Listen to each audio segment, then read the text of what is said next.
వారితో పాటు మిగతా శాసనసభ్యులందరూ కూడా పెంచాలి, వీలైనంత మేరకు వాళ్ళను ఆదుకోవాలి.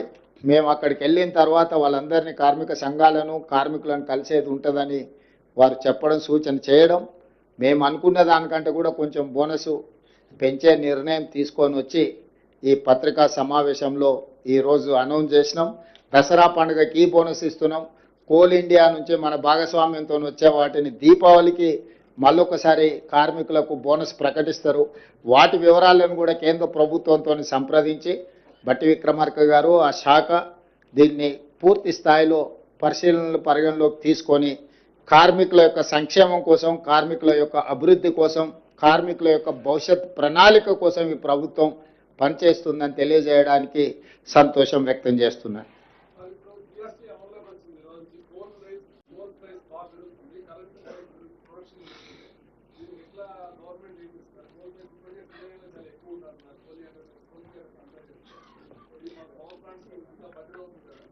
అంటే దీన్ని సహేతుకంగా ప్రభుత్వం పరిశీలిస్తుంది. దీంట్లో రకరకాల సమస్యలు ఉన్నాయి. ఇప్పుడు కోల్ ఇండియా ఒక రేట్కి ఇస్తుంది, సింగరేణి ఇంకొక రేట్కి ఇస్తుంది, ఓపెన్ మార్కెట్లో ఇంకొక రకంగా ఉంది, ఇంపోర్ట్ కోల్ రేట్లు ఇంకొక రకంగా ఉన్నాయి.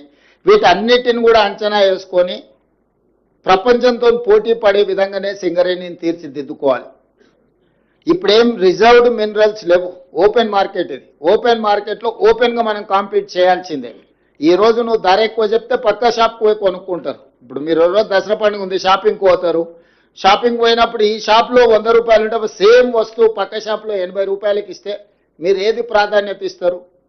అట్లానే ఈరోజు మా సింగరేణి సంస్థ కూడా ప్రపంచంతో పోటీ పడుతుంది. మేము శ్రమని ఇంకా ఎక్కువగా కష్టపడతాం తప్పితే మేము ఆయాచిత లబ్ధి కోసం మేము ఆలోచన చేయం. మీరు చెప్పే జిఎస్టీ కావచ్చు, లేకపోతే కోల్ ఇండియాతో కాంపిటీషన్ కావచ్చు, లేకపోతే private coal mines in India, import coal, వీటన్నిటిని కూడా ఒక అంచనా వేసుకొని దాని ఒక ప్రణాళిక ప్రకారంగా ముందుకు వెళ్తాము. దానికోసం కూడా ఇంతకుముందు మేము మాట్లాడుకున్నప్పుడు మంత్రులందరితో మాట్లాడతా అని ఉప ముఖ్యమంత్రి గారు చెప్పారు. ఆ ప్రాంత శాసనసభ్యులు, సింగరేణి కార్మిక సంఘాలతో కూడా చర్చించాలి. ప్రభుత్వం హడావిడిగా 4 గోడల మధ్యలో తీసుకునే నిర్ణయం కాదు ఇది. ఇది బావుల దగ్గర పోయి కూర్చొని కార్మికులతో మాట్లాడాలి. ఇది వాళ్ళ భవిష్యత్తు. 1 మనుగడ సాధించాలి, 2 లాభాల బాటలో నడవాలి, 3 ప్రపంచంతో పోటీ పడాలి. ఈ మూడింటిని కూడా ఒక ప్రణాళికబద్ధంగా కార్యాచరణ తీసుకోకపోతే ఏదో ఒక దగ్గర ఇబ్బంది వస్తుంది. కాబట్టి దీనికి సంబంధించి కార్మికులు, కార్మిక సంఘాలు, ఆ ప్రాంత ప్రజాప్రతినిధులు, మంత్రులు, ప్రభుత్వం కూర్చొని చర్చించుకొని ఒక పకడ్బందీ ప్రణాళికతో ముందుకు వస్తుంది. తప్పకుండా ఇప్పుడు మీరు వేసిన ప్రశ్నకు సంబంధించిన చర్యలన్నిటిని కూడా ప్రభుత్వం పరిగణలోకి తీసుకొని నిర్ణయం తీసుకుంటుంది.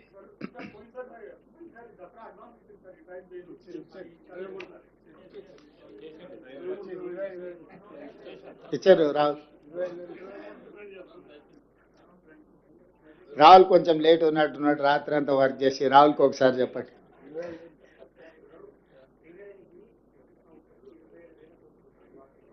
అవును,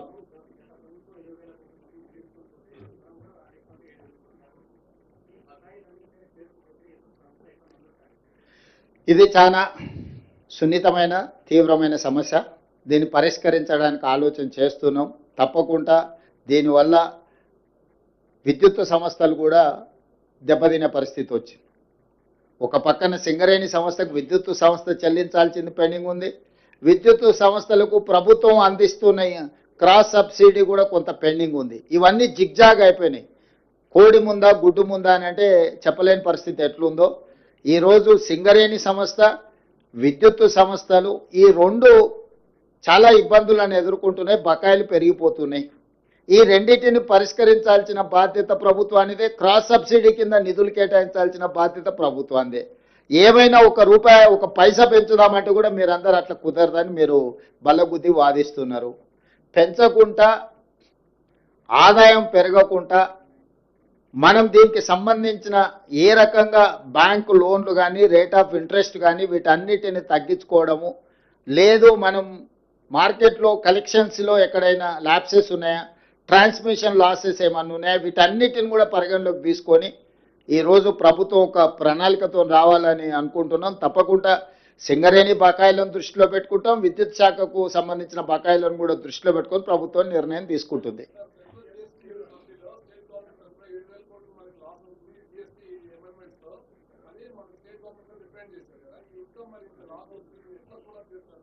అందుకే క్రాస్ సబ్సిడీ అడిగినాం గవర్నమెంట్ ఆఫ్ ఇండియాను. ఎప్పుడైతే చట్టం తెచ్చిండ్రో ఫస్ట్ మొదటి 5 సంవత్సరాలు 14% ఆదాయం లేకపోతే ఆ గ్యాప్ను ఫిలప్ చేస్తాం, వయబుల్ గ్యాప్ ఫండ్ ఇస్తామని చెప్పి కేంద్ర ప్రభుత్వం ఆనాడు చెప్పింది.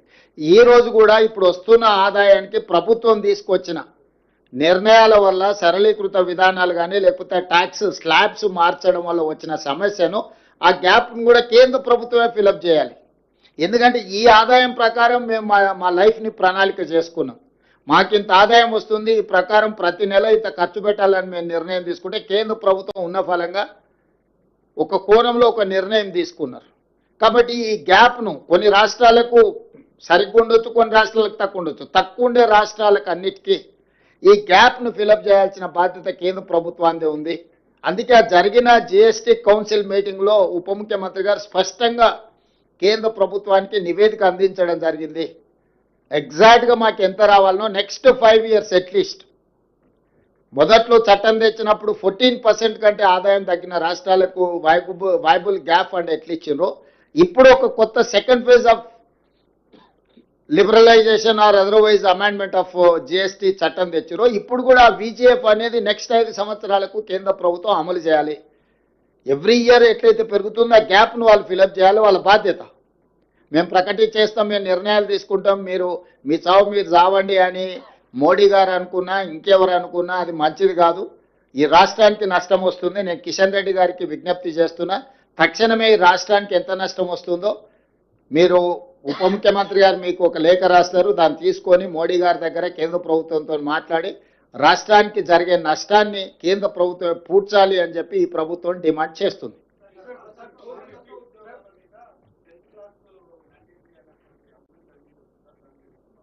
అది సంస్థ చర్చించి నిర్ణయం తీసుకుంటుంది. దాని డీటెయిల్స్ వచ్చిన తర్వాత ఒకసారి ఫర్మ్ ఒపీనియన్కి వచ్చిన తర్వాత నేను చెప్తా.